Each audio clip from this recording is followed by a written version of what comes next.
everyone. Welcome to today's session, today's summit, Enterprise Cloud Security, brought to you by Sysdig, Delinea, and Ignite.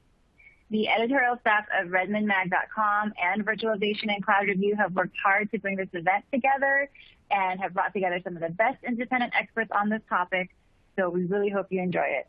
My name is Gladys Sama. I'm the editorial director, and I'll be moderating today's first session.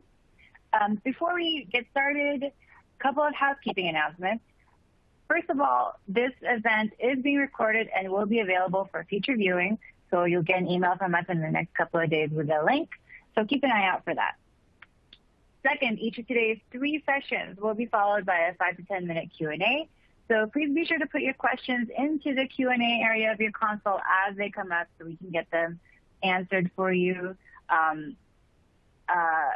Just feel free to do it as they come up, and we'll try to get to as many as we can. After today's third session, we will be giving away an American Express gift card worth $1,000, but you have to be present to win, so please be sure to stay on for the entire event. Finally, we have a bunch of resources from our sponsors, Sysdig, Delinea, and Ignite. Those resources are available on the console for you right now, so please do download those and check them out. It's because of Sysdig, Delinea, and Ignite underwriting this content that we can bring you this summit today. So we thank them for sponsoring the summit and supporting the community. And as a thank you, please do check out those resources so we can bring you more events in the future. Now on to the first session of today's summit, the Enterprise Threat Landscape View. This session features Ian Thornton-Trump. He's a frequent speaker here. You may recognize him. He is the CISO at Cyjack. Ian is an ITIL certified IT pro with 25 years of experience in IT and IT security. He's also served with the Canadian Forces Military Intelligence Branch, joined the Canadian Forces Military Police Reserve, and he's retired as a public affairs officer. After a year with the Royal Canadian Mounted Police as a criminal intelligence analyst, Ian also worked as a cybersecurity analyst and a consultant for multinational insurance, banking, and regional healthcare companies. So, full of information for you. This is going to be a great session. Take it away, Ian. All right. Well, thank you very much to everyone, and also to the editorial staff, because originally, about 2 weeks ago when I started working on this, and it was really going to be sort of a standardly formatted, if there's lack of any sort of better discussion, on, the enterprise threat landscape, which is involving, of course, ransomware, data exfiltration, and stuff like that. But in light of some breaking news that happened in terms of .Mudge's disclosures and whistleblowing, it got me thinking a little bit more around the problems as I see them in enterprise security today, which have a lot less to do with the technical aspects and a lot more to do with the fundamental, I would say, building blocks of enterprise and enterprise security and some of the issues that we're faced with. And maybe our own, maybe we're the bad guys, the IT security people. And so I started exploring this. Now, of course, we are going to get into some juicy stuff, with the insider threat, the external threat, and I've got some great stories coming up with that. But I think sort of the first sort of slide that I wanted to share with you is that IT enterprise threat landscape security is denoted by this improvise, adapt, and overcome. And it feels a little bit like maybe the APTs and the cyber criminal actors are holding us by the nose in some cases.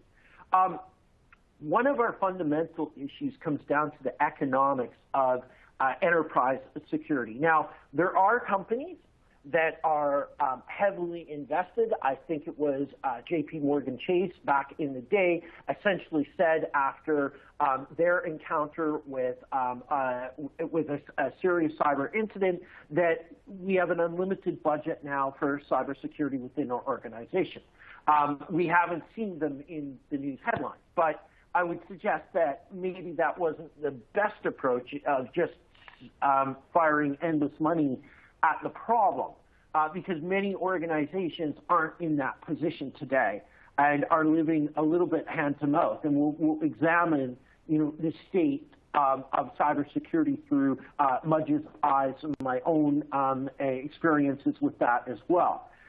But I think improvise, adapt, and overcome is really about a mental resiliency that the threat managers, if you will, the blue team, the guys working and girls working every day to protect the organization from a constantly changing threat landscape, but also their own organization and the way it has changed over time. I know in my own experiences working in a very large financial services company, we sometimes, security, were the last to know about major brand moves that the organization itself was making. Now, we were tethered to the mothership that was based in the United States. So, of course, there's going to be a communications sort of lag, if you will, between what is going on and the decisions that are made in that particular enterprise, and then how that may impact overseas operations on a global level. And I think, when we look at some of the self-inflicted issues that we've seen today, it really has to do with awareness and understanding what the level of risk to organization is. So it's hard to sort of parachute in from the functional IT security operations view and suggest that, these are the only human beings between the, total ravagement of the business, if that's a word, ravagement or ravaging of your business, due to a cybersecurity failure, when in the broader context, we tend to look at enterprise security now as a more holistic issue. An issue that involves your third-party supply chain, an issue that involves procurement, the council's office, and all the other different functional aspects of the organization. And so when I look at the enterprise today, it is a complex beast of multifaceted agendas, within that organization that are all trying to make, the product or products or provide the service or services to customers, both internal and external. And this is a difficult role. There's no question about it, because you need to be fair, firm, and friendly, but at the same time, you need to show tangible proof of advancing the security of the organization over time. And we will talk a little bit about those metrics and why those are so important. So, I pulled this quote from Apocalypse Now, of course, with the very young Martin Sheen, because I think everyone does reach a breaking point today working in any sort of technical capacity. And, I think the argument can be said that, Dot Mudge reached his. And so, his route out to believe passionately in cybersecurity, facilitated and demanded that he go public on the state of cybersecurity at Twitter. Now, there has been a lot of debate on this on LinkedIn and on Twitter as well about whether or not that was the right thing to do. And I'm sure that such an esteemed member of our community got a lot of advice from other members of his inner circle on how to approach this problem that he had. But I think where the essence of the problem is in this cognitive dissonance that the security team has to kind of live in between the reality as they see it or they know and the absurd departure from reality that the organization believes its current state is.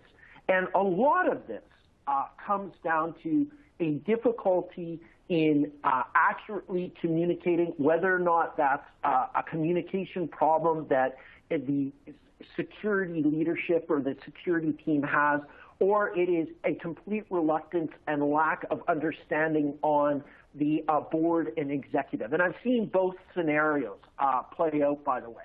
But clearly, when faced with this cognitive dissonance, there's two paths to choose. One is to just go along with that particular version of reality and try to suppress your own inclinations and your own understanding, or lower your own personal bar to the point where any improvement is seen as a massive victory inside a large organization. And this is, I think, the gumption, if you will, the fuel that fuels us to move forward and perhaps either live with the current state, look for a new opportunity. But if looking for a new opportunity and the current state conflict with the overriding mission of actually passionately caring about the enterprise, which is, I think, the impression that I got from the disclosures, that, this comes down to the belief of, can one person really make a difference when it comes into cybersecurity? And I truly believe that one person can. Whether it's a member of staff that questions a URL or an attachment that is sent to them and prevents the organization from being hit by an attack, or that analyst who flags up a problem looking for support in order to try and fix something. A lot of these issues come from ITAM or IT asset management, which, when we get into this, and I'm done sort of my preamble of the introduction, is really around fixing mistakes that have been kicked or passed down from almost IT generation to IT generation, and there hasn't been the champion or the support to fix those particular problems. Now, 2 points as we go into the rest of this that I really want to question and throw out there to get you thinking. So we've heard this new stat that has come out that the global cost of cybercrime topped $6 trillion in 2021. This is a stat that is frequently thrown out in the cybersecurity industry, which has no economic basis in understanding. Anyone can understand that this $6 trillion is not lost. It is not $6 trillion that's put into a parking lot and set on fire, never to enter the economy ever again. In fact, we have evidence that cyber criminals, some of them living quite large on the proceeds of their crimes, not to mention the fraudulent type of activity we've seen, where the government is actually, in the U.S. government and other governments, is actually claiming this money back from the cyber criminals. Now, it's one thing to say that there's a cost to cybercrime, absolutely. But it's quite another thing to claim that it's a $6 trillion problem, because that money, ill-gotten as it is, does re-enter the economy. So I would suggest to you that it's nearly impossible for a couple of reasons. One, cyber criminals don't declare their actual wealth. Two, many organizations do not disclose the entire cost of their data breach, or that information is carefully managed at the corporate counsel office and is usually legally privileged between the insurance company's lawyers and the actual company itself that's a victim. So to say that this stat is overly inflatable and doesn't have a lot of science behind it, I think is fair. I'm not going to sit here and say cybercrime isn't costing business, legitimate business, money. That is true. Those businesses do suffer losses. Some of them are of a catastrophic nature, no question.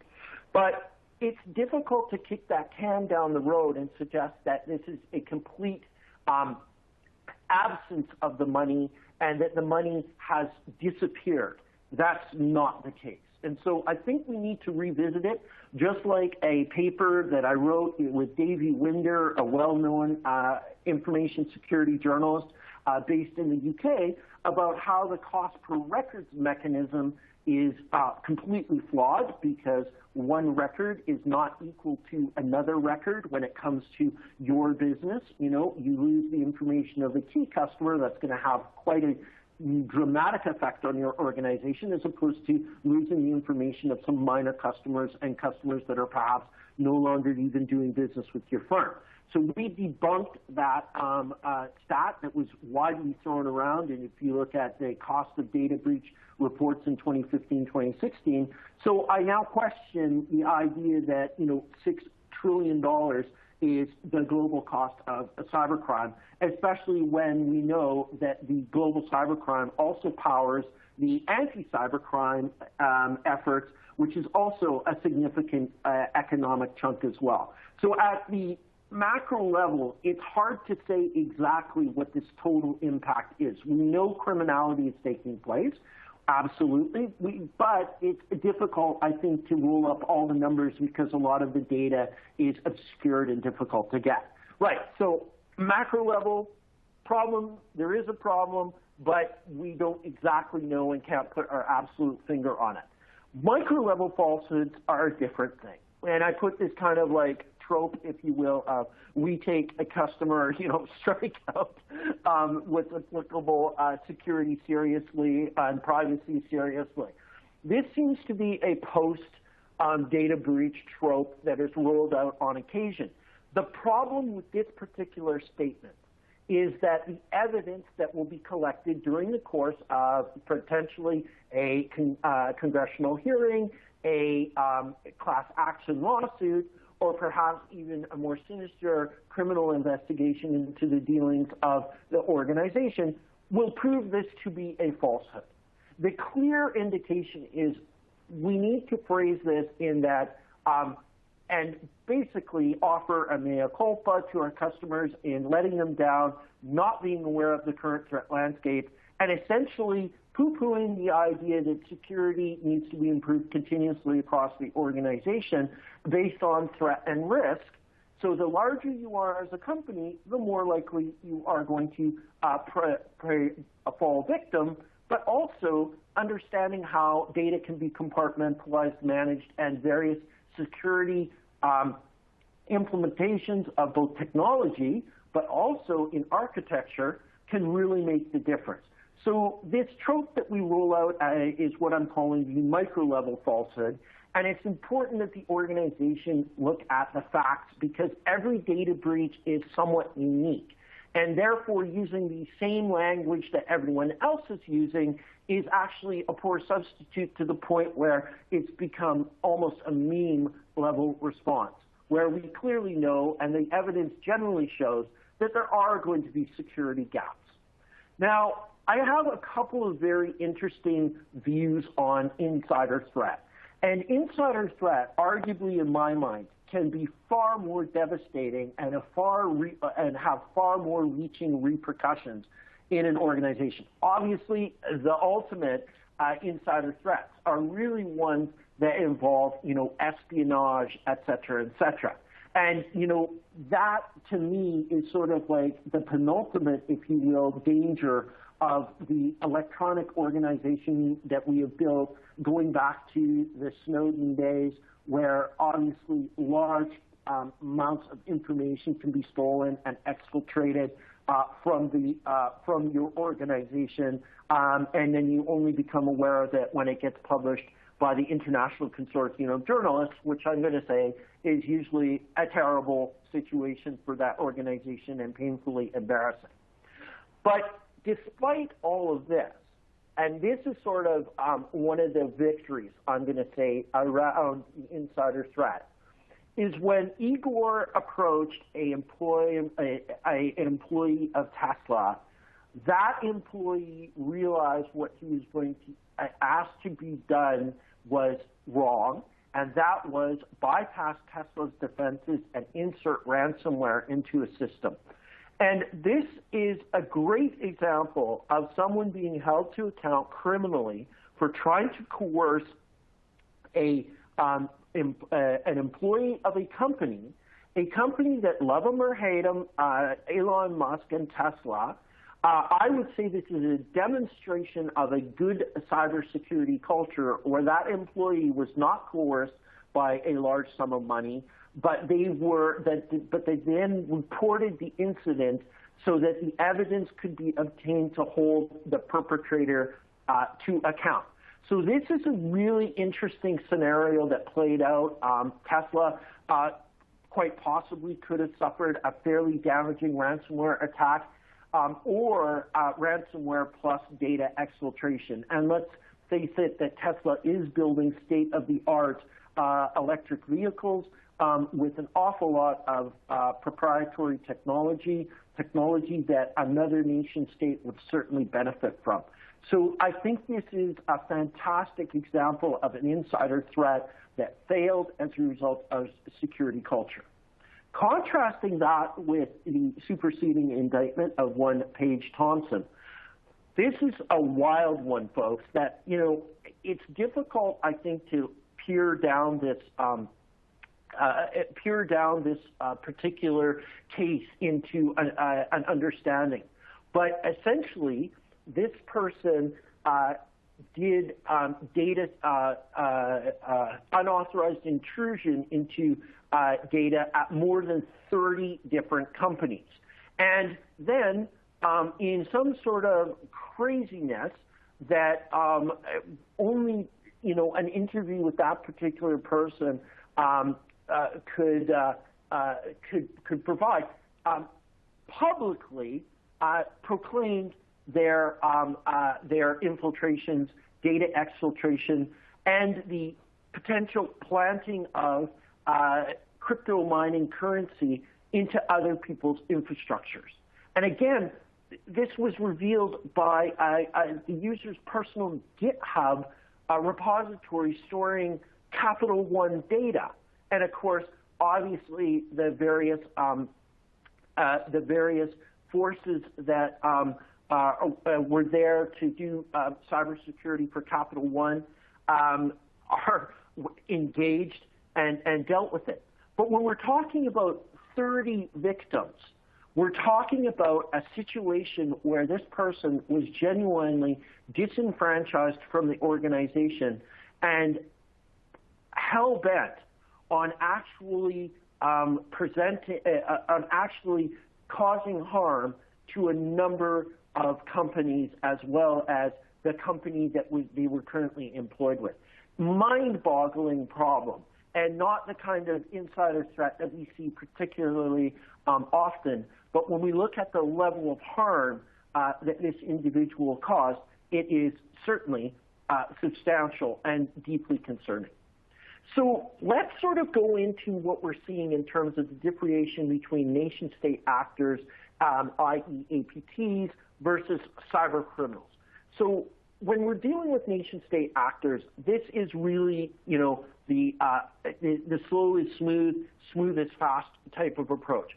The targets are usually stolen IP, anything forward-looking that could be used for perhaps stock market manipulation, and any sensitive data on the organization, especially if that organization caters to government or military industrial complex customers.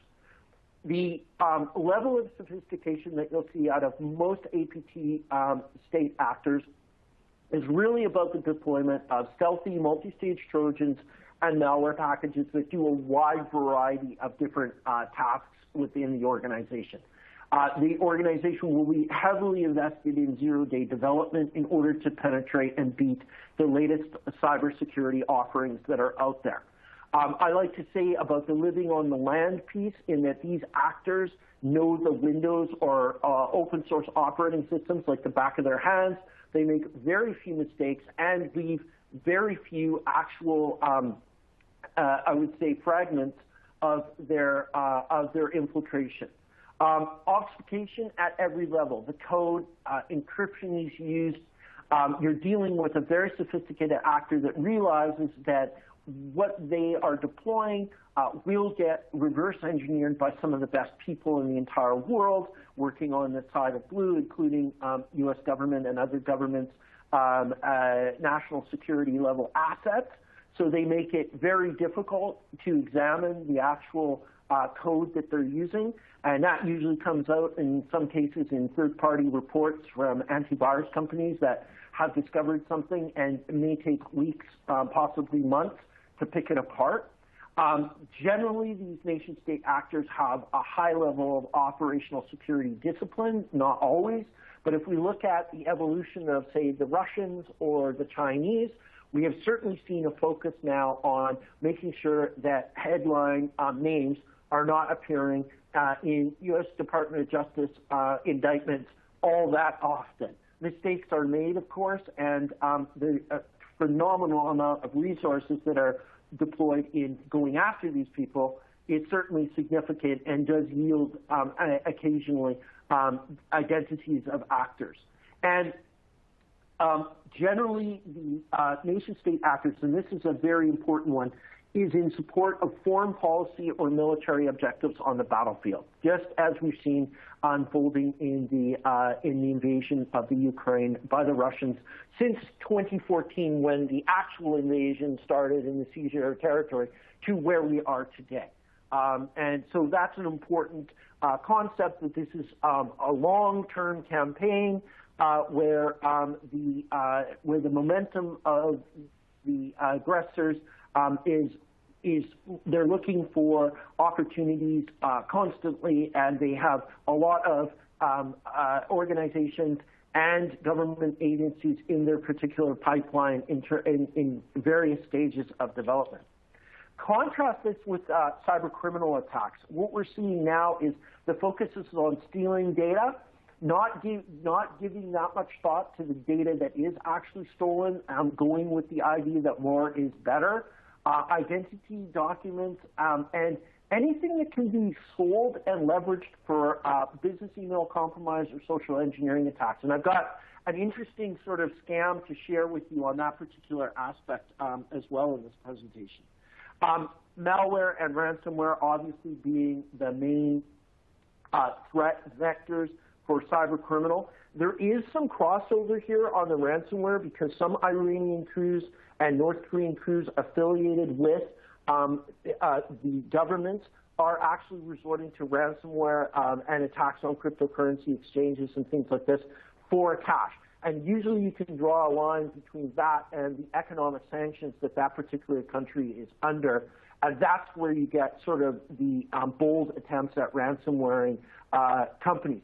Not at the nation state and trying to avoid national critical infrastructure, but recently we saw the Conti gang go after a water supply company in the UK, which is a little bit on the weird side because generally Conti kind of made an announcement that they were not going to be affiliated. They actually made an announcement that they were going to support Russians, but then retracted that when a number of members of Conti who happen to be Ukrainians put up their hands and said, hey, yeah, we're not cool with that.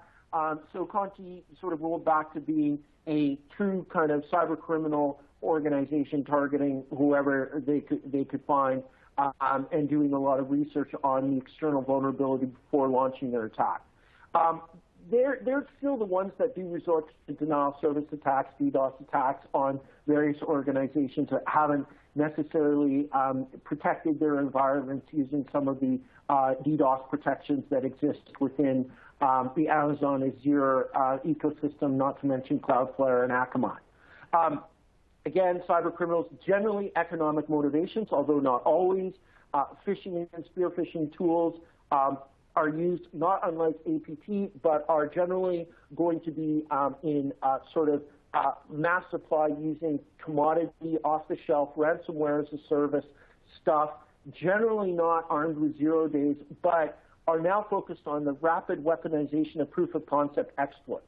Now, again, there is some bleed over for there because one of the Russian APT groups, nation-state sponsored attackers, did construct a giant botnet that they were planning on using against Ukrainian targets out of a WatchGuard vulnerability and hijacked a whole bunch of WatchGuards. And we saw a direct intervention by the FBI and the DOJ in that particular case.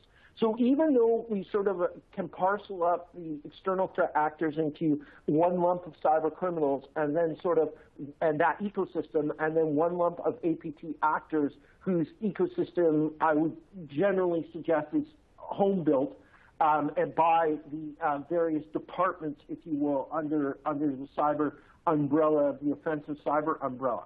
So there are some characteristics that denote those APT actors from those cyber criminal actors, although, again, there's some bleed over.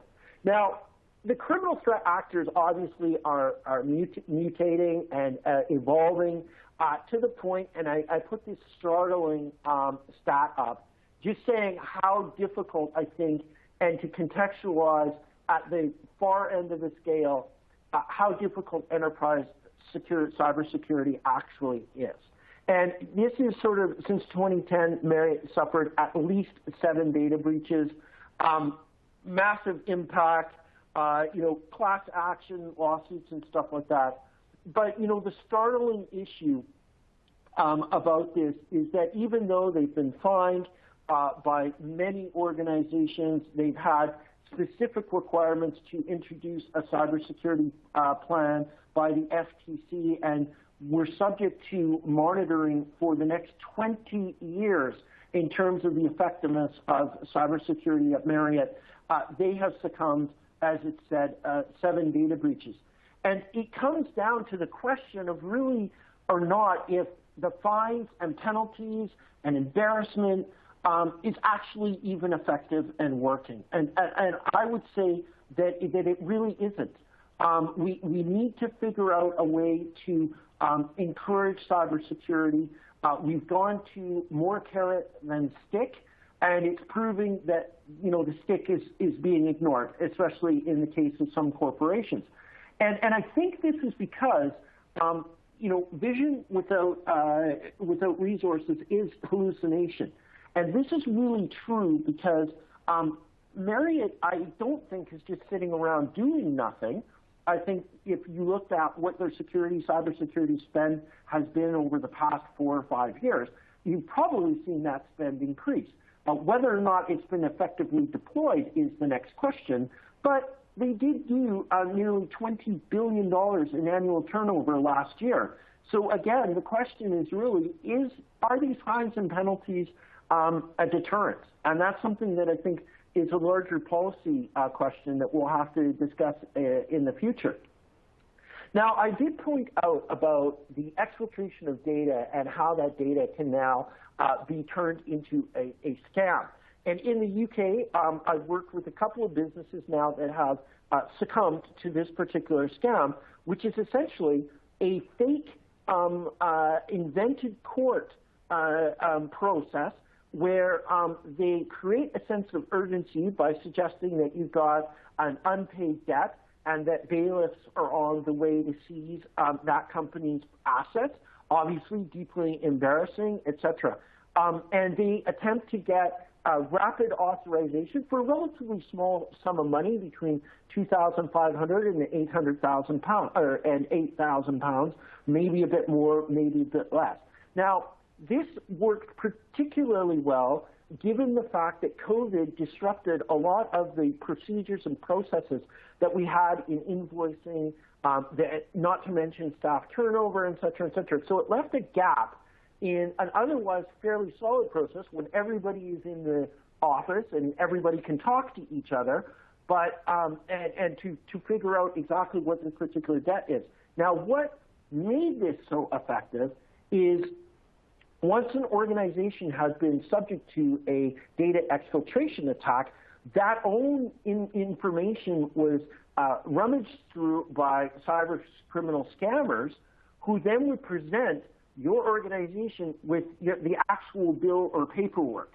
So they came armed. So this wasn't just something random that would be like a call that, you send gift cards because the CEO is really busy, that kind of stuff. No, this is a lot more sophisticated where fake websites were built, telephones to call back, numbers were provided, fake websites, again, were built, several key players involved between lawyers and also the firm that was going to take the money to process it, to get the debt expunged and the warrant expired as a result of that.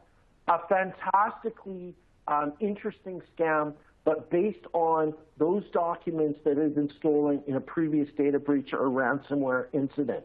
So certainly it's something to put into the risk register, because this is the kind of thing that goes sort of like the technical security people in operations may not even be aware of the particular impact of the cybersecurity incidents on the processes that you have in place between the council's office, who would normally be engaged on this, the finance department, who would normally be engaged on this.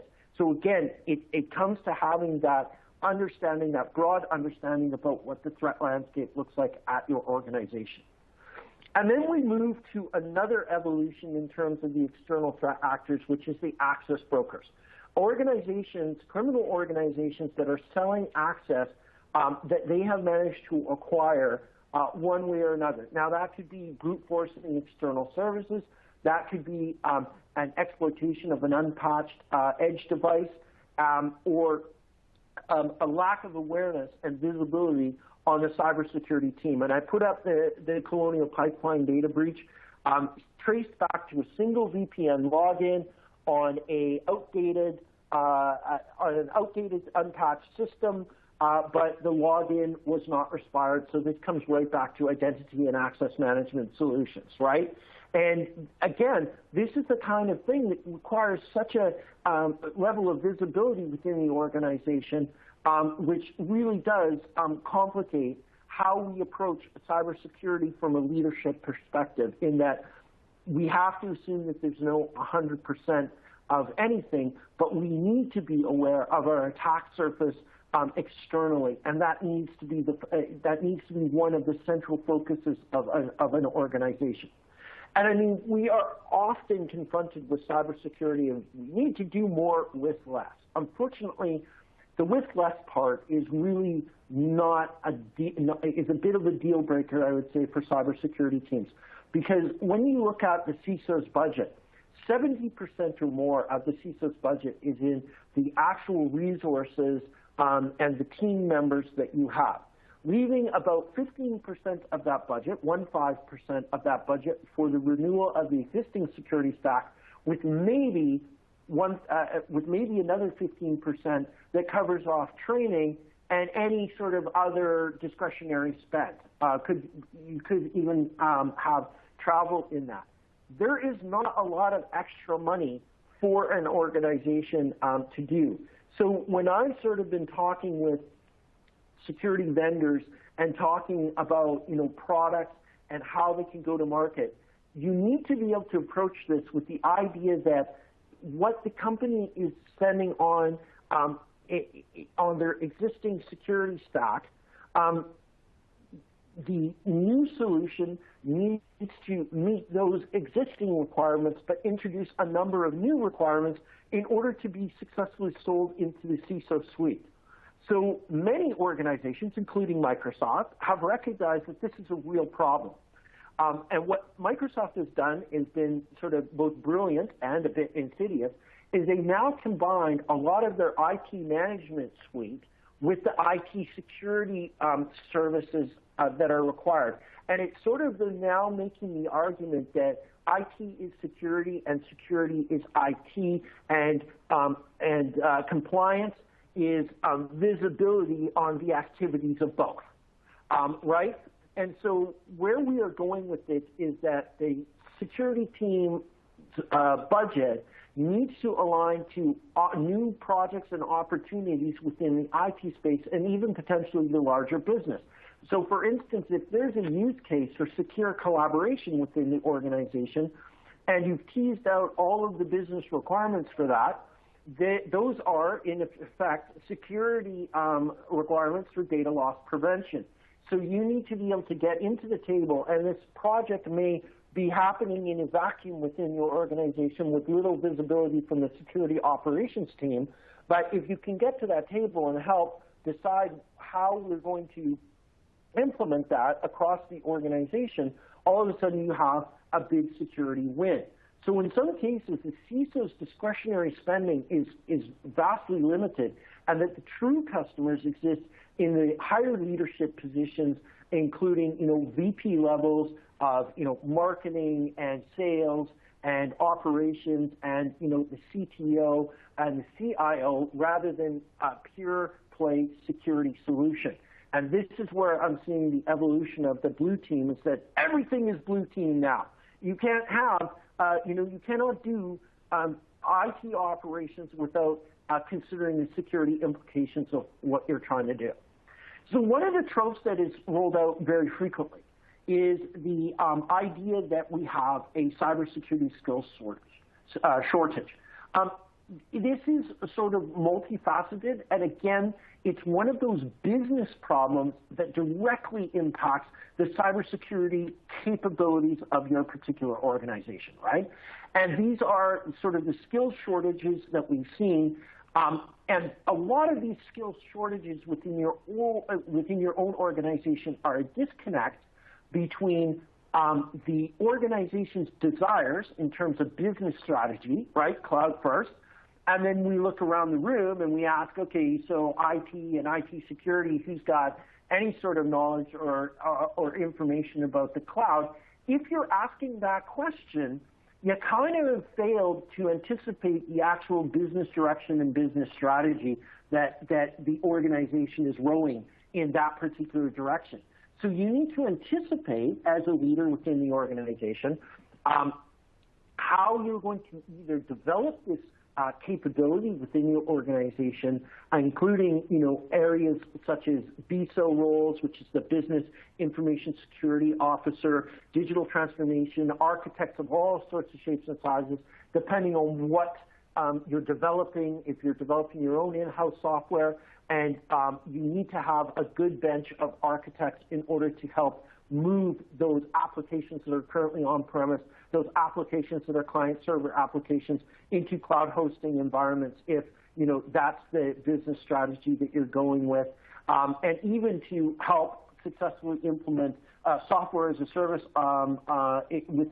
into your organization to replace existing in-house systems, right? And I put system admins and developers here especially because they need security and skills upgrades and training as the business transforms, or as I like to say, Microsoft helps you transform by basically end of life cycling some of the software that you're most comfortable using.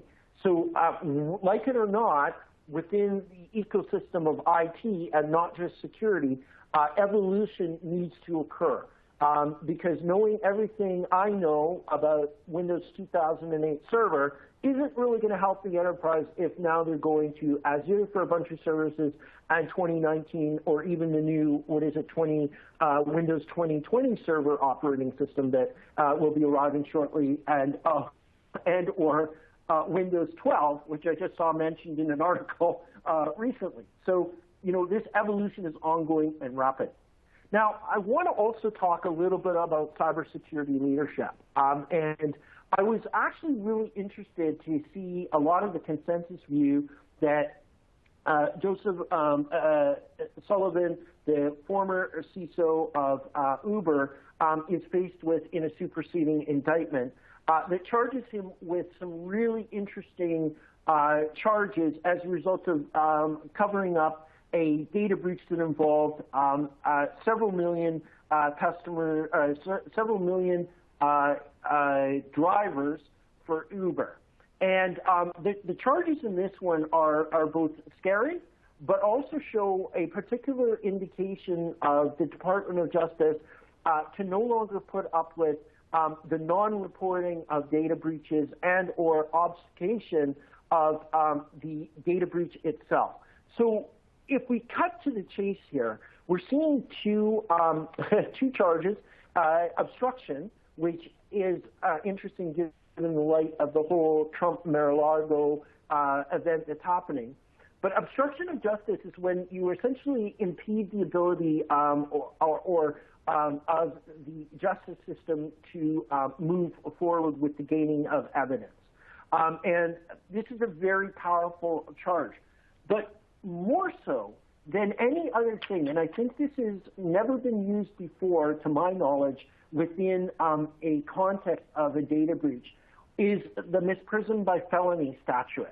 Now, this is something that a lot of people don't really understand or know, but in the United States, if you know there's a crime and you fail to report that crime, you can be charged with failing to report that crime, and that's called misprision by felony, okay?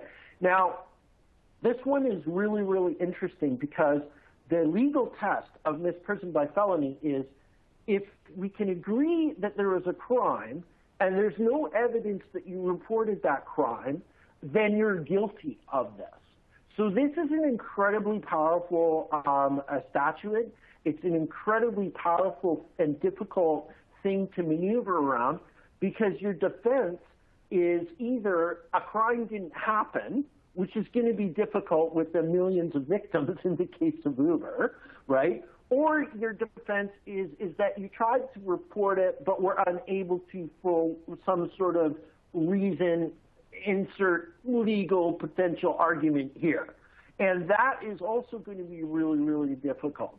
And this is a really interesting attempt by the Department of Justice to throw a minimum standard when it comes to reporting data breach. Now, it's a publicly traded company, so obviously it's going to be under a lot more scrutiny, especially from the SEC, and this is where the obstruction of justice charges stem from.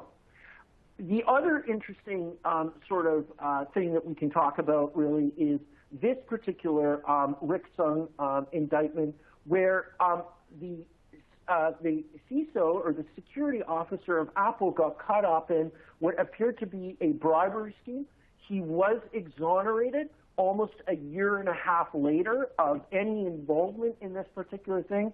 But this was iPads, apparently, allegedly, used as a bribe for a sheriff's department to get concealed weapons permits. And I'm just saying that this is at the high levels of security leadership where you absolutely need to understand that there's a level of risk associated, a level of organizational risk associated with any taint, with any sort of involvement in anything that is sketchy. Because this is has brand impact if not very carefully managed, not to mention great personal liability for the security team. Now, I teach a online course about cybersecurity leadership and how important it is within your day-to-day role, even if you're at an analyst level, but all the way up to, in fact, CISOs and CIOs around how you need to build that culture of security within your organization, something that I have a fairly intimate experience with as a result of my involvement with the SolarWinds firm. And then also, I think one of the things that we need to focus in on, that beyond the sort of principles of leadership, is really explaining to our organizations the why we do security instead of the how we do security. I see a lot of security statements that say, well, we do this, we do this, we do this, we do this, but there's not a lot of why. Well, we do this in order to maintain our, ISO 27001 status, and ISO 27001 is, a key way that we win new business and keep our existing clients. We need those explanations. The business can understand that. The business does not understand a firewall's role in protecting the organization or microsegmentation or any of the other sort of security and quasi-security things that we do. And this is because many organizations are focused on tactical security, i.e., the World War II game of infantry combat, where, one tile is one person or one squad, versus Axis and Allies, which is the strategic view of the campaign. So I think if one of the key takeaways from my presentation today can be sort of boiled down, is really around understanding the difference between tactical security and strategic security. On strategic security, it's all about the why, and making sure that everyone within your organization understands why we are doing security, because again, if people don't understand the why, they will never cooperate with the how, right? They'll view it as difficult, unagile, and sort of like inappropriate and get all flustered and upset.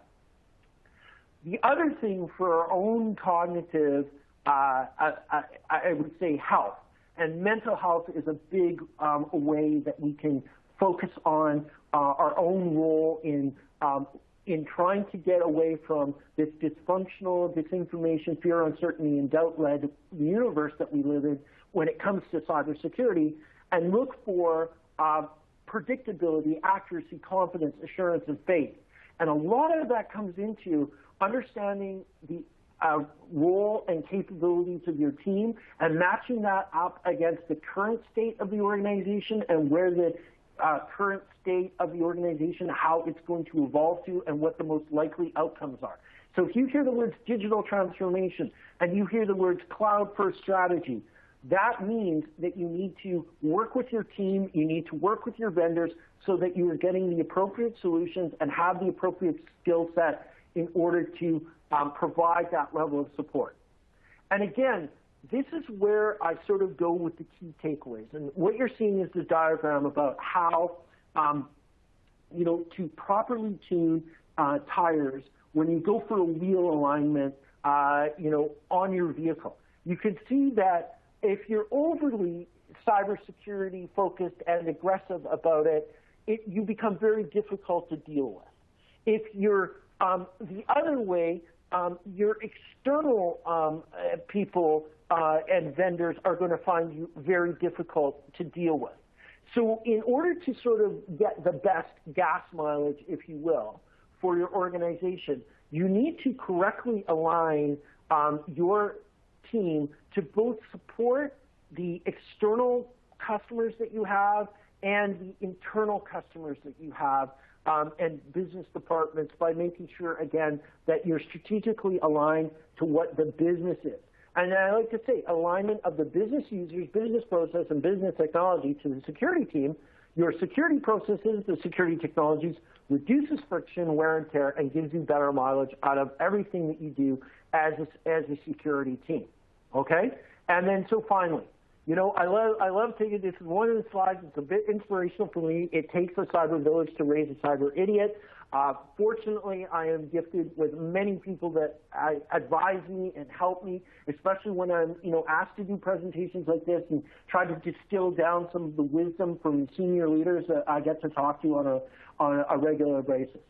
So if we can describe the people in your organization, we can kind of go three ways. There are people who wonder what security thing just happened.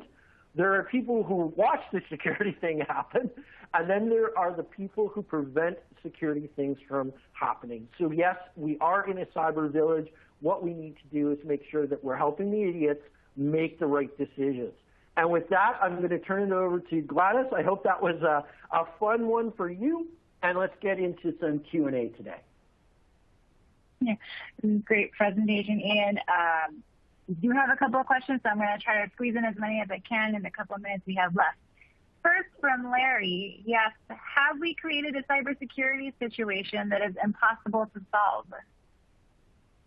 Well, Larry, I guess what I'm going to say is that, start slowly and build momentum.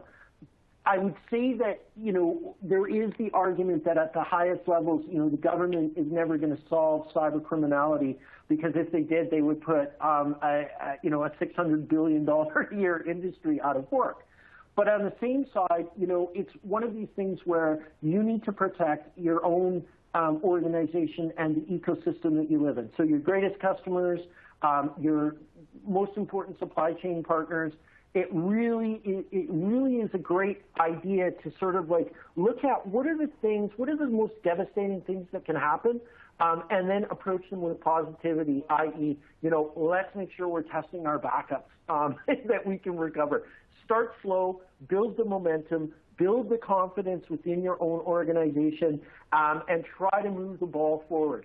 And again, something I didn't talk about as much as I should was measurements. Make sure you're measuring your outcomes. Make sure that you can say, we're slowly upping our bar and our level of compliance. slowly but surely, because that's the way to win the race. There is no silver bullet, unfortunately. Great. And unfortunately, I think that's all the time we have for questions. But if you have a question for Ian and we didn't get to it, or if one occurs to you after this, please just throw that into your Q&A console. We'll make sure he gets them after this summit wraps up. So thanks, Ian. That was a great presentation, as always. Everyone stay tuned. We're going to take a short break, and we'll be back at the top of the hour for the second session of the day, which is called Best Practices for Protecting and Recovering Your Enterprise Cloud. In the meantime, take a chance to check out those resources on your console provided by Sysdig, Delinea, and Ignite. Throw in your last-minute questions for Ian in the Q&A console, and we'll be right back. Well, greetings, everyone, and welcome back to our Enterprise Cloud Security 2022 Virtual Summit. My name is Leif Lowe, and I'll be your moderator for the second session today in our virtual summit. This session today is entitled Best Practices for Protecting and Recovering Your Enterprise Cloud. And again, this entire event is being sponsored by Sysdig, Delinea, and Ignite. Well, the landscape of security threats facing enterprise cloud platforms today continues to expand and evolve. There's always the whole range of traditional threats, from malicious attacks to malware, and now a spectrum of increasingly targeted and sophisticated attacks geared toward hybrid and multi-cloud platforms. You not only have to defend your enterprise cloud platforms against those threats, but also have a solid plan in place to respond. So it's not a question of when, or if, but when it'll happen. It's a tall order for sure, but that's kind of the price of doing business in today's world. You certainly don't want your enterprise to be the next headline. You need an efficient and adaptive cloud security program. And you need to be able to ensure business continuity in the unfortunate event of a successful attack. And that's what we will be talking about today. During this session, we'll be examining several best practices for not only protecting, but also recovering your critical data and applications, and ensuring your enterprise cloud platform is secure and resilient as possible. Our featured speaker today is John O'Neill, Sr. John is the Chief Technologist for AWS Solutions.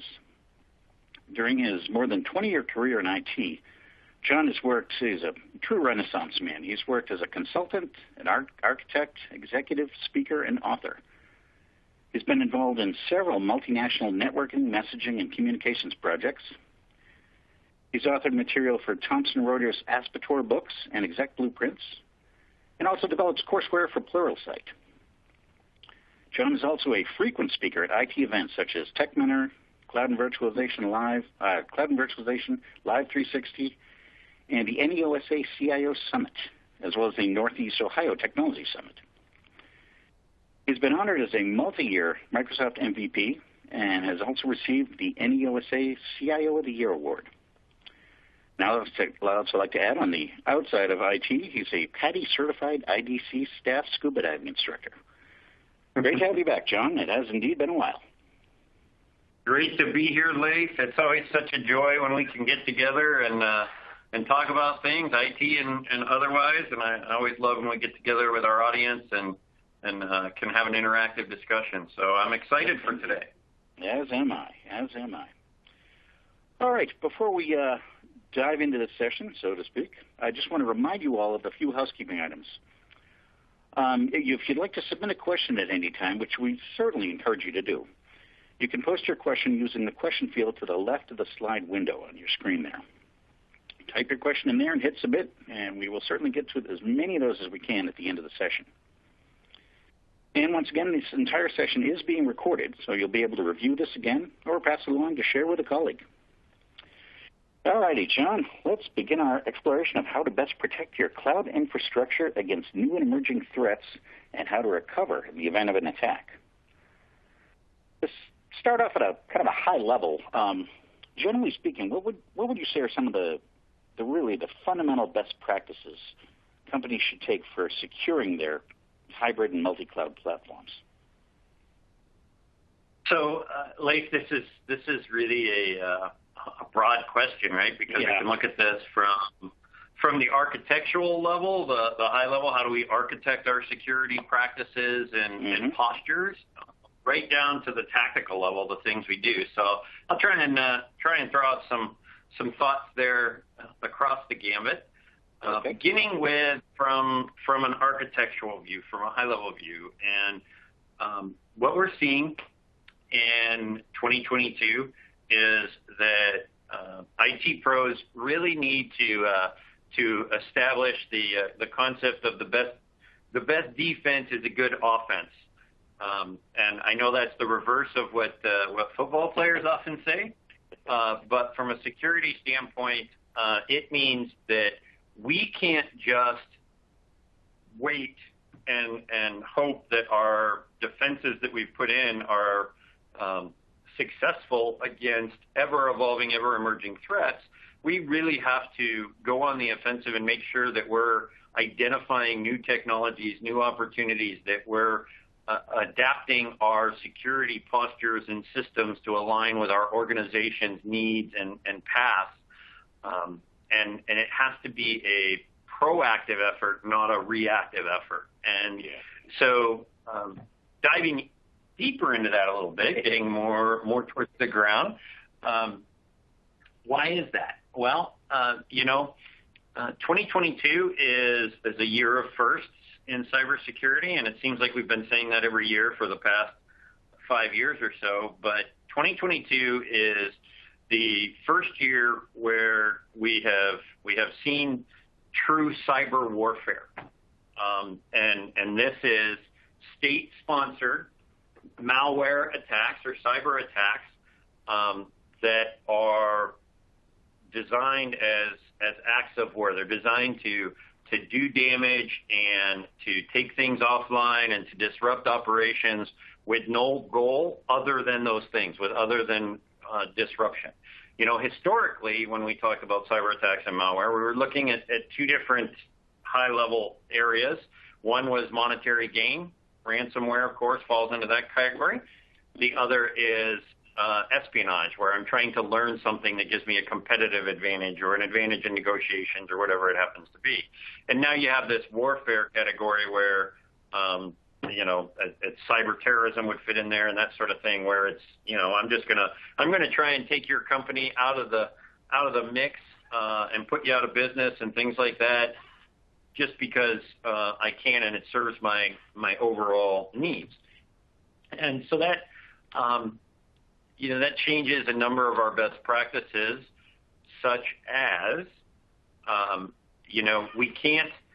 we have to double down on our layering of defenses and our backup strategies, our DR strategies, because we can't depend on things that we depend on for, let's say, ransomware, where the attacker wants to preserve a certain level of data so that they have something to sell back to you. Right? If I'm just looking at dropping a bomb and seeing how much damage it can do to your organization, I don't care if I can maintain your data to sell back to you or that sort of thing. So that's a big deal. The other reason it's a big deal is because cyber insurance. I talk to companies over and over and over again, and they're like, well, cyber insurance got too expensive. We don't have it. We don't have these kind of things. And we're seeing more and more examples of entire organizations put out of business. Lincoln College is one of the examples I like to use. They had a ransomware attack in December of 2021. They weren't able to get back into their systems until March of 2022. By the time they got in, the damage was so significant to their enrollment, of course, COVID era and everything else, that the college up and closed in May, and all the students were sent packing, all the staff from janitor to president out of a job. People who graduated from there now have no ability to get transcripts checked or those kind of things. People with student visas have to either find a new school to sponsor them or go back to their home country. Wide-ranging ramifications, and it's all sourced out of a successful attack without the college having mitigation techniques that would help them minimize the damage. Yep. And so cyber insurance is getting harder to get, harder to maintain. The market is decreasing. Lloyd's of London insures about 20% of the world's, or underwrites about 20% of the world's cyber insurance policies, and they're basically telling their members, hey, don't even get into cyber insurance, don't issue policies, don't compete for them or whatever. So those of us that want insurance, we have to work harder for it. We're getting higher premiums, lower limits, but it really is a game changer when it comes down to whether or not you will be able to survive an event, right? Whether you'll still be in business and have a job and that sort of thing at the end of it. So around that, we get into things like, we really need to get on the offensive and use advanced threat protection type technologies that are constantly analyzing, adapting, and alerting on things in your environment. We need to double down on the principles of least privilege and zero trust. And the way that I describe that to everybody is just to, take a clear and concise statement such as, we want to provide the right access to the right thing at the right time. Nothing more, nothing less. Yep. Okay? Whether that be a user account or a computer account or whatever, it should only have access to the things it needs to provide benefit to your organization, and it should only have them during the times when they are necessary for your organization. So we don't go in and we don't enable somebody to have access to a given server because, once a year they may need it. We wait until they actually need it, provide that access, and then pull that access back when they're done with it. Mm-hmm. So that's a big one. And zero trust, of course, the principle of there is no network perimeter, so we have to defend our resources wherever they exist, whether it be in our building or on a beach, right? We don't have a defined network perimeter anymore. And the other concept I tell people is, I act under a assumption of breach. So I assume that an attacker has already gotten in, so I'm constantly trying to throw up layers of defenses that just make it harder and harder for them to get in. Now, I come from a manufacturing background and composites and other areas, and many years ago, we were involved in efforts to create some ballistic materials, things to protect our soldiers and such when bullets would hit vehicles and that sort of thing. And the basic concept there is you create a layering of materials such that the energy of the projectile is absorbed, so that by the time it gets to the last layer, it doesn't have enough energy to poke through it, right? A bulletproof vest kind of works the same way. Sure. Well, that's how I look at defending a network. We create layers and layers and layers so that when that cyber attack happens, when that malware gets in and starts to penetrate our network, we're really kind of absorbing its energy and reducing its impact so that by the time it gets to our core services, our core identities, our core infrastructure, its teeth have been pulled. And so I could go on and on, but we got lots of different areas to talk about. So I'll kick it back to you. All right. Yeah, that's what I was saying. Being proactive instead of reactive. That is absolutely critical these days. And man, what a horrific example of that Lincoln College. Jeez, I feel bad for everybody involved there. I know, right? I think of students that work to put themselves through 3 years worth of college, or parents that are helping. And remember that if you want to go to a new school, there's no way for that new school to verify what credits you have or what classes you have. So effectively, all that money was thrown away, and all that time was thrown away, and you're going to have to start over again and all those things. It's just a real world example of the impact of cybersecurity and cyber events. Yep. Certainly look to something like that as in case you need any reason to take this stuff seriously. Yep, and that segues great into our next slide. I've got some urging comments on that. We've talked about a variety of threats facing us. Are you seeing any new or emerging threat vectors as we get into this year? Get deeper into one of the threat vectors that I really like to bring to people's attention that they're not aware of, and it seems to be gaining traction, is the concept of jackware. And of course, malware is malicious software, and jackware would fall into that category. But it's an amalgam of hijack and software. So it's hijacked software, and the example that I give everybody about this is. Well, let me start out by saying kind of a overview of what it is.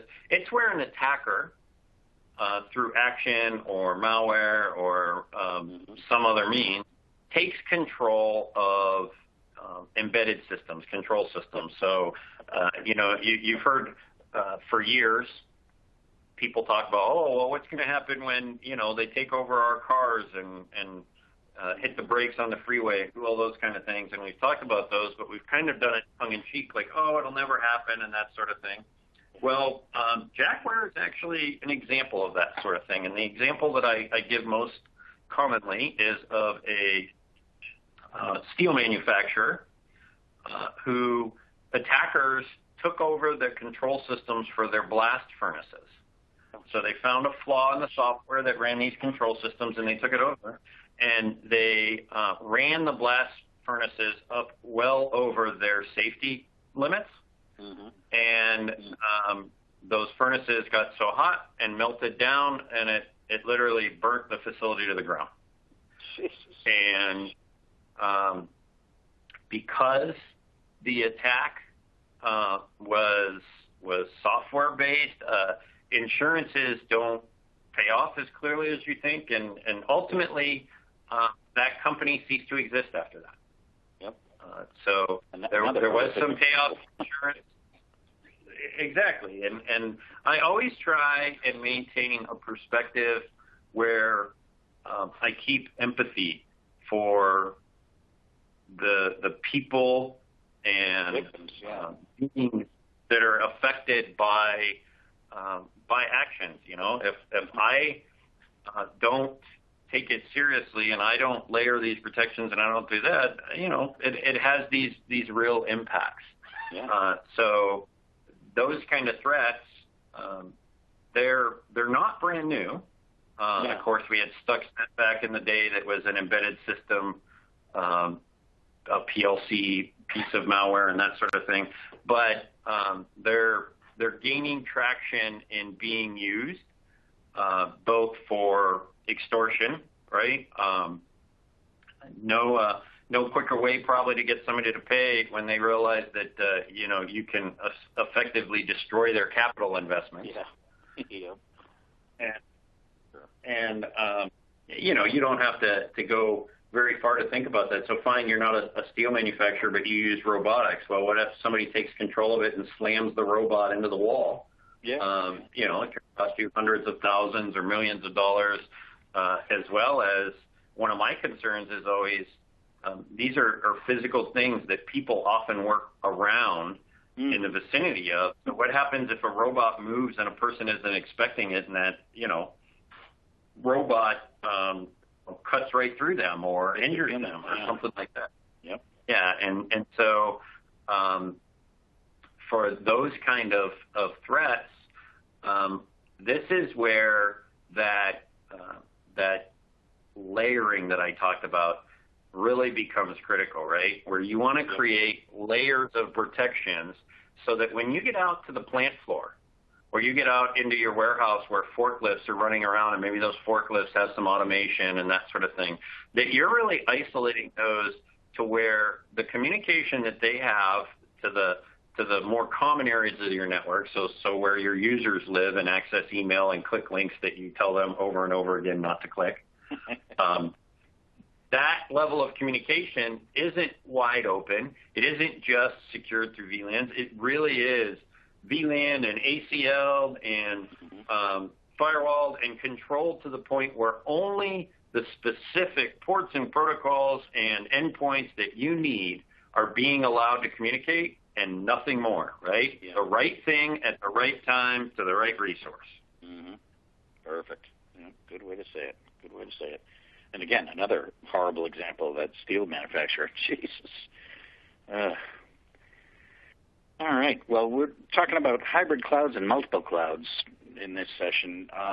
Just about any large enterprise or even medium-sized enterprises is working with multiple cloud platforms. So what are some of the best strategies for balancing security across those multiple clouds? Was it layers of layers, as you were saying? Well, it absolutely is a concept of layered security, but it's also an extension of a shift that I see within organizations. You know, through the 90s and the first decade of the 2000s and even the second to some degree, all of us in IT, whether we did it consciously or subconsciously, our organizations kind of demanded that we approached technology with an eye to convenience and capability for the user, and that often came at the compromise of security, right? It's, I mean, Microsoft had to do the huge pivot with the secure computing shift and all that because, you know, they had spent decades developing an OS where they're like, hey, we're just adding features that customers want and making them work more conveniently and everything else. And all of a sudden one day people are like, well, you know, the problem is that you're choosing to do a bunch of stuff that makes them less secure. And now we've got these attackers and we've got all these things going on. And all of a sudden it was this big pivot to security first and convenience second. Well, the problem is it hasn't reached all the other areas of business, or didn't reach until the last few years, where businesses are forced to take an approach of making sure that they have security discussions, thoughts, collaborations involved with every technology decision they do, because if they don't, and they choose to implement something, and that something opens the door to a security attack, once the attack happens, it's too late. Yeah. You can't go back and undo the $2 million ransom, right? The current average ransom as of January 2021, Sophos did a big survey, global survey, and they published the results. Yep. And the average ransom for manufacturing and production type organizations is currently sitting at $2 million. Oh, if you're in local and small government, it's much less. It's around $200,000. And the reason for that is quite easy to discern. Yeah. If you think about it, local and small governments, healthcare, they can survive sustained outages. Yeah. Right? They can lose lots of money and that sort of thing and still come back from it. Whereas if you're a for-profit business, whether it be a trucking company or a local bakery or a global automotive manufacturer, you have to have revenue to offset your expenses. Yeah. Eventually, if you're just spending money and not making it, you will have to close up shop. And so those companies are much more motivated to pay the ransom to get back to work so that they can start making money again. And we've also seen that. So in that same survey, over the course of the last year, there has been a 3 times increase in the amount of $1 million plus ransoms that have been paid. Mm-hmm. So, you know, and that's just over the span of a year, and that survey was conducted before the Russia-Ukraine conflict was officially underway and declared and that sort of thing. So, you know, the expectation is the data that we see at the end of this year is going to be even more horrific, if you will. Yeah. So, you know, we really have to take a I don't call it security first. I call it security always. Yeah. And I use that phrase to just reinforce the concept of whatever it is you're doing, don't turn off the look for competitive advantage of an IT system, whether it be an advantage. You're an education facility, right? And you're trying to provide your students with the edge they need to learn better and to compete better when they go out off to college or into the trades or whatever. Well, don't lose that desire and that vision, but ensure that it always has a security discussion and architecture included with it. So security always, whatever it is you're doing, include security with it. And that extends to your clouds. So if you're implementing services on one public cloud because it offers an advantage to you, and then a different service on another public cloud, well, since now you've actually done the kind of base architecture for two different cloud providers, you can leverage that to increase your security stance by simply adding in a little additional configuration, a little different expense, and maybe backing up between the two of them. So your tenant in one is a number of those resources are backed up to the other.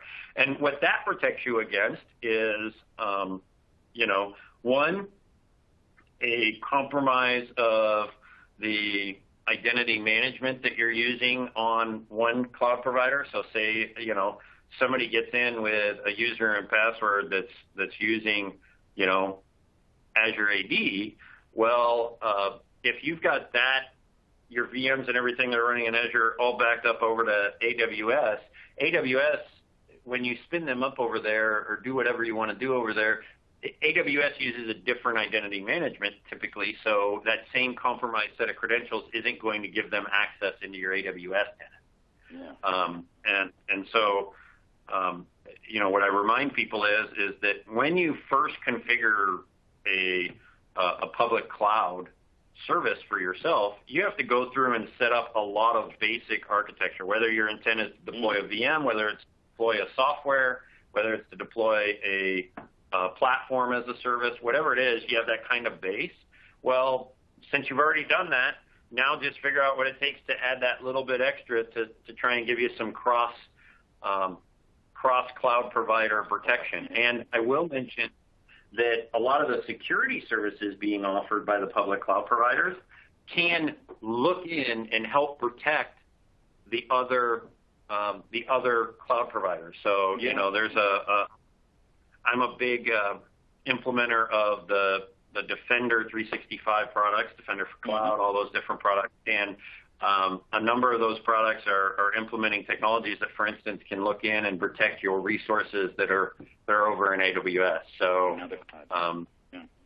and so you want to balance that. And of course, one of the biggest challenges that I see is that people are like, well, I can't convince the organization to invest money in the security stuff. They're constantly saying, well, look how much it's going to cost to do this. And what I tell people, and I do this when I have conversations with C-suites and boards of directors all the time, is I say, okay, that's a valid concern. But what I also want you to do is let's look together at what it will cost us if we don't do it. Yeah, exactly. Because most organizations, they are in the job of balancing risk, but they're not in the job of being professional gamblers. Right? Yeah. And so the risks they accept are always, they're a balance. They're not a gamble. And usually when you tell them, well, statistically you look at it and there's a 53% increase in the complexity of tax across the board. There is a significant increase in the level of attacks aimed at different verticals. So, whether it be healthcare or manufacturing, utilities, whatever. You saw the Colonial Pipeline and all that kind of thing. That tells us that the odds of us being impacted by a cybersecurity event are significantly different than they were just a couple years ago. So let's look at the cost if we have a security event and we don't do this thing. We don't invest in this thing that I'm talking about. And the math tends to always work out such that the offensive approach you're taking costs less than the defensive response to reacting to a cyber event. Yeah. Well, if anyone needs any convincing, you just unload those two examples you used at the steel plant in Lincoln College. Yes. Yeah. I do that. I always try to go in with facts like that are easily verifiable so that people know I'm not just trying to, doom and gloom it or overblow it or whatever. I'm a pragmatist. I try and keep things real and grounded and present risks and rewards, and then, make an informed decision. Yeah. Absolutely. Well, that also segues nicely into the next question. It's not a question of if, but when. I mean, no one can say they're 100% secure. So what should an enterprise do when there is a successful attack? Once they discover it, what's their first step? Well, so I'm going to start off this chat with another of my common phrase. You know me, Leif. I love phrases. I love to coin a phrase or use an analogy, right? Maybe we'll do that someday. You and I will sit and write a book of our phrases and analogies. John's book of IT wisdom. Exactly. Yeah, right. Thanks. But my phrase here is that in the current landscape, in the current threat landscape, I will choose minutes and hours of downtime over days and weeks of downtime. Yep. And that seems common sense, but it really guides my actions with incidents. What I see a lot when I'm called in to clean up after an event or compromise, and I've been involved in cleanup efforts from everything from Kaseya attacks to many different types of malware, even Lockbit, where ransomware is being offered as a service. So you have infrastructure as a service, platform as a service, software as a service, and now we have ransomware as a service, which is insane. It is crazy. So, I tell everybody, don't wait until you verify that an alert was a true alert and everything else before you take containment measures. This is what gets a lot of people in trouble. They're like, well, I don't want to disrupt the user. I don't want to do this until I verify that, this wasn't a false triggered alert. Well, guess what? By the time they verified that it was a true alert, it spread, and now they've lost containment. They lost the opportunity containment. So I will choose to give 5 minutes worth of downtime or an hour worth of downtime, whatever it is, to verify it, to protect it becoming that larger event that takes me out for days or weeks or that sort of thing. Because understand, if you get ransomware, you're looking at minimum days and more likely weeks, and some have been months. There's a local healthcare facility that was taken out of the game for 6 straight weeks where they couldn't offer services to patients and that sort of thing. So imagine that, 6 weeks. That's kind of huge. So if I set up systems to where they alert, where we react to that alert as quickly as possible. I want to reduce the time to react, or reduce the reaction time as small as possible. And how do I do that? I do that through training. I do that through practice. I do that through analysis and all these kind of things. But I get it as quick as possible so that we react, we contain, we analyze, and then we take proactive action. We either release them back because it was a false alert, and then we train the system so that we hopefully don't get more of those alerts. Or we go, hey, this is an active alert, but we contained it fast enough that it only has this section of my network or this one machine or whatever, and we can deal with it from there. So that's a huge part of the incident response.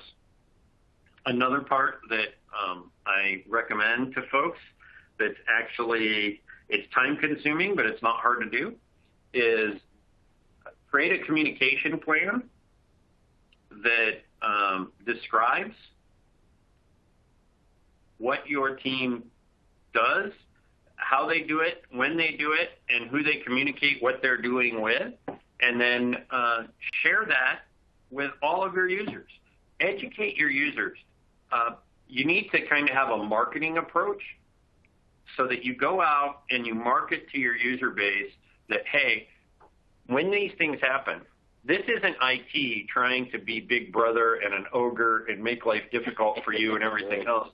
This is IT trying to be your partner and your defense force and protect your company and your job so that you don't get sent home without pay for the day while we try and figure this out, or for 6 weeks, whatever it may be, and that sort of thing. And when you're constantly marketing, when you're selling that our security approach, our security systems, our security responses are all grounded in the principle of protecting you, our fellow employees, our users, our company, our shareholders, our stakeholders, whoever it would be. It's grounded in that principle of protection. You can change their opinion and their willingness to accept when you take them offline for minutes and hours, much more than you believe. And I get a lot of people, IT pros, that argue that with me. They go, no way, users will never, thank you for taking them offline. And I say, there's lots of people that have said that, and then marketing teams have changed perceptions and overlaid it. And I will tell you that I have organizations where there are users that, when they're locked out, sure, they're inconvenienced, but they've been communicated so well in advance that they knew what that means, and then they're communicated with as something's happening. So they've actually, been thankful at the end that, hey, we are so glad that we have an IT team that's protecting us so that we don't lose like we see these companies on the news, or we don't lose like we see these other organizations. So, develop a marketing strategy for your security stance. Yep. Yeah, they might have had their workflow and their workday interrupted for a couple hours, but as you said, it's certainly better than a couple of days. Right? Yeah. And the problem is the average user doesn't understand that risk of loss of systems could put them out for a couple of days. There was a company that was impacted in Erie, Pennsylvania. They manufacture locomotive parts, and a union rep there said, well, I don't know why everybody's worried. We make locomotive parts. We don't make computers here. We're fine. What that showed was a complete lack of perspective, because he didn't realize that you can make the locomotive parts, but you can't sell them to the customer because you can't perform your quality inspections. You can't order them in the shipping sequence. You can't schedule the trucks or transmit the electronic EDI to the customer. You can't do any of those things without the computer systems. So simply producing a part but not being able to sell it is actually, in some ways, you're making things worse, because you're consuming resources that you have to pay for with no revenue coming in. No return. Yeah, exactly. But I see that a lot from users. They just don't have that perspective where they realize that computers are now, or technology, I should say, is now integrated with almost every industry, every market, every area of our society. Yep, absolutely. And critical to communication, too. Yeah. Absolutely. Right? And Part so you got it. Part of the fabric.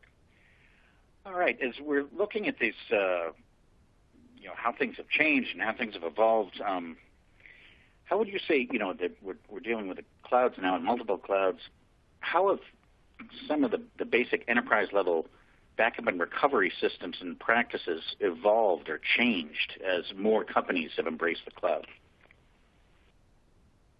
So one of the great things that I've seen here is that companies are finding ways to leverage what they've already got with their cloud configurations, particularly their public cloud configurations, to extend and enhance their DR systems, their DR strategies, I should say. So now we can do things like use cloud storage, not just for our off-site backups, which of course we can, right? No more running to the safety deposit box with the tapes like the old days. Yep. But we still get that same level of protection. It's outside of our organization, and that does a great job of protecting us against natural disaster type or conventional DR concerns. But what about the new DR concerns with malware and infected systems, right? Malware statistically lives inside of an organization for 205 days before it releases its payload or is detected. Yeah. And it's like that means it's had ample opportunity. Exactly, and it's had ample opportunity to infect your systems, to reach different things, to get outside of your backup window, that kind of thing. Kind of move along through the network. Right, and so I use public clouds as a strategy to create immutable backups. So immutable is a new word that, well, it's not a new word, but it's a new concept that has kind of gained traction in the last couple of years. And it simply means that we're going to create a backup that through control is unchangeable. So we take the backup and then it is not changed. It cannot be changed. Yep. And there's appliances that create that you can drop in for immutable backups. There's software that creates immutable backups. And then there's strategies. And one of the strategies I use a separate tenant. So we'll use the example of Azure. I kind of have a separate Azure tenant where I have connectivity in only from one DR system, and I actually only light up that connectivity periodically. And so what will happen is that tenant has a completely separate identity management systems and configuration. So the connectivity will light up, which creates the path, and then I can pump up a backup up there, and it's now the connectivity is removed. Now let's say an event happens and I lose my environment and my identity management is compromised. So they actually get into my primary tenant and delete the backups that I have stored up there or whatever. Well, that identity management, that compromised credential, kind of like I mentioned earlier, it doesn't work in that secondary tenant where I have at least my core systems backed up, okay? And so I'm creating layers of immutability, of unchanging backups, strategies, using the public cloud as a tool to get there. And it's worked very successfully. I've actually been, for some organizations, wrapped automation around it to where, network ports turn off and on automatically to create these backups up into areas so that there isn't a high level of overhead for the IT team, but there's still an amazing level of performance when it comes to having those layered tiers of backups. And it's an extension in other webinars and in classes and discussions. One of the things I talk about with a good friend of mine and someone I work with regularly, consulting and others, Dave Kawula from Tricon Elite, we developed a security concept called the Secure Fabric. And it's an underlying separate identity management domain where core resources such as your backups, such as your hypervisors, they live in this fabric. And we control access to that fabric at a much tighter level than we control it in our normal production identity management domain and Active Directory Forest and that sort of thing. So this separate tenant is an extension of that secure fabric. We're creating layers, right? I keep going back to that, layers upon layers. because as the attacker penetrates, as the malicious software penetrates, it will lose energy eventually to the point where the goal is it cannot penetrate into that separate fabric, right? And so we keep it out. And once we have it contained and it no longer has energy to move any further, we can go into those underlying levels where we can look up and start to fix the things that have been infected.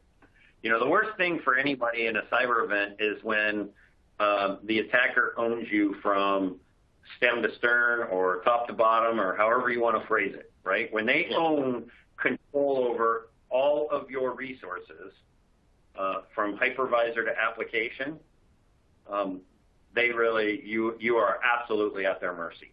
And our goal is to create a security architecture and a backup architecture and a DR strategy that prevents them ever being able to own us from top to bottom. Yep, that makes sense. Makes good sense. All right. Now, looking at the unfortunate examples in the world, I think I know what you're going to say for some of these. What are some of the biggest mistakes you've seen enterprises make when they are securing and backing up their cloud platforms, and how can we avoid those? It's amazing that we ended up on this slide because this goes so well with a question that just came in from Deborah. Mm-hmm. What is the common fate for those security and IT folks who supported the breach systems? Yeah. And I, again, with my analogies, I like to pose questions and give facts, and then let people kind of discern what they will from that. And the analogy here is ask yourself, what happens to the security guard of the bank who fell asleep and didn't notice when the bank robber was walking through the door and getting into the vault and taking all the money out? And that's the similar thing. From a stakeholder perspective, from a shareholder perspective, when we are the victim of ransomware, okay, they look at the IT pros and they go, look, we don't understand technology. That's why we pay you. That's why we have an IT department. That's why we partner with you, whatever it may be, because we expect you to protect us from these things. Why didn't you protect us? And of course, you're going to come with all these technical data and everything else, which you really need to ask yourself. And what I see out there is all that technical data and facts going to overcome the perception in those individuals' minds that, you know what, we had paid security guards and they were asleep on the job when the attacker got in. Yep. And I can also tell you that I've had numerous experiences where those organizations, the IT pros are like, look, I came and I presented that we needed to invest more, we needed to bring on team members or whatever, and you said no. And those same people that said no either forget the conversation ever took place, or they expressed that, well, you obviously didn't explain to me what the level of risk was, or I never would have accepted that, right? Yeah. What I see happen when we get into events where the company is losing millions of dollars, or the organization is losing millions of dollars, or taking a huge customer relations hit in the press, that sort of thing, is that friendships wane. It becomes, anarchy in the hallways and every person for themselves kind of thing. And I'm kind of overblowing that, but it really is. It is something. It's a great question that Deborah posed because I think it's something we should all be thinking about. I think to myself, if I work for an organization and I've worked here for 10 years, and my company ends up in the news, and it always ends up in the news if you have a ransomware event or something like that, right? And so I end up in the news as ransomware, and let's say I lose my job, or I decide, hey, I want to move with my family across the country or whatever. Mm-hmm.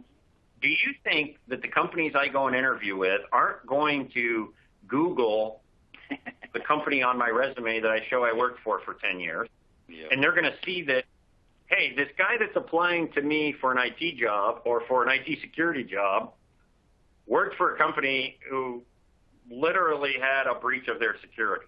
Yeah. Why would I want to hire him? And Not I think that to myself, right? And if you've worked for a company for 10 years, you can't really not include them on your resume, because then you have to answer the question, why do you have a 10-year gap? Right. Yep. So, this is something I talk about a lot in my my seminars and on webinars and write about, is IT pros should consider these actions they're taking as much about protecting their own career identity as protecting the organization they work for, right? Sure. Because what happens, what do we do on a resume? We always build up the successes while we were at our last job. Yep. And, we try not to mention the missteps, but when it comes to cyber attacks and cyber breaches, the problem is, as I mentioned, those missteps end up all over the internet. Mm-hmm. Yeah. And the IT guys are always the whipping post. Exactly. And so, what I now kind of evolving it into our full-on discussion about learning from others, that is part of going full circle back to when we started, first slide. The offense is your best defense approach. Yeah. Be out there searching for what's happening right now, how are companies reacting to it, what were the root causes of the problem, understand what the statistics are. If you work in one of those sectors where, attacks are 87% up year over year, you need to be thinking to yourself that, hey, our likelihood of seeing something, of walking in one day and finding out, oh crap, the server's down, is huge. And you really need to be out there and investigating what's happening, learning from those things, and incorporating them with your plan. Because if your strategy for security is simply to ignore it and ignorance is bliss, I would tell you that, what I have learned is ignorance is bliss was only half of the statement. The whole statement was ignorance is bliss until it isn't. Yep. And then it tends to be a massive nightmare. Yep.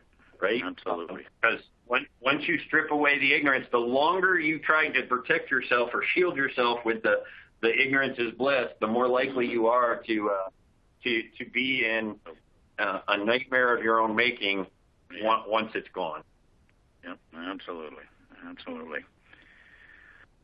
All right. I always like to give you an opportunity to pass on any final thoughts, anything you think we missed, anything you want to reiterate, anything you really want to hammer home. I think we did a good job of reemphasizing some of the key points of be on the offensive and protecting your organization, yourself. Layer your security approaches, right? This is a case of where you can't bundle too many layers. You're not gonna sweat yourself out. You're just gonna keep getting better protected. So keep up those layers. And I do like to mention, for the first time, I guess in my career, which actually spans 30 plus years now. For the first time in my career, people come up and they go, "Man, your sessions, they scared me a bit." And I tell them that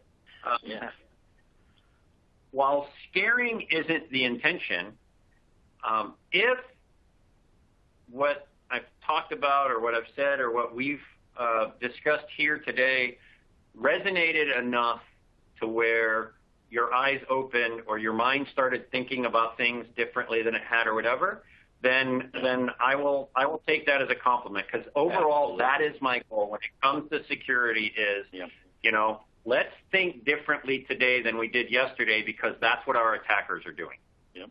So whatever it takes. And although I did just recently, I was out speaking in Redmond, and I had somebody walk up and he goes, "That's it. I'm quitting IT and I'm going to become an alpaca farmer." I've never heard that one before. Yeah, that's one way to react for sure. So right. I hope we have not driven anybody to become alpaca farmers today, unless it's what they want to do as a hobby. Nope. Yeah, exactly. Giving them a good scare, not a bad scare. All right. Well, thank you very much, John. That's a great overview and some great insights, and I think we've touched on a lot of good stuff here. I think before we break, I think we got time for one quick question, probably. Moving down to the human level, the human component. How can we best train our staff to follow better security practices? Talk about giving them a good scare. Yeah. So, the step I'm getting into to begin opening the eyes and having my teams think differently is very much to remind them, kind of back to Deborah's question, that, yep. When it comes to why we're learning security and why we have to constantly train and retrain and retrain again and retrain after that, is because we're as much protecting our own career identity as we are a computer or an organization or anything else. And usually, that'll perk up some ears. And then we focus on that. There are certainly some certifications that I recommend. I'm a big Microsoft guy using Microsoft technologies. There's a security operations analyst cert that they put out there. But whether it be that or whether it be CISA, I encourage teams to pursue continuing education goals, not just within their normal area of expertise, but also adding in security. So, maybe they're in development. They could still benefit from some security training. Maybe that training gives them a perspective that they start to, develop more secure applications. If you're, a network engineer and that sort of thing, you can still, of course, in that instance, benefit from security training and that sort of thing. So, absolutely. I train them on that, and then the other thing is that I really reinforce that they embrace the right thing at the right time.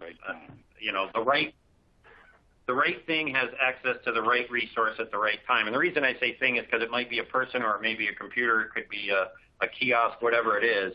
But they need to embrace that so that they understand that everything that they do should be about giving only the access necessary, only for the time needed, and nothing more, nothing less. Yep, that's solid plan. Solid plan. All right. Well, thanks again for your input and explanations, John.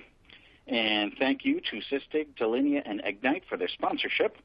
And now we'll be moving to a short break.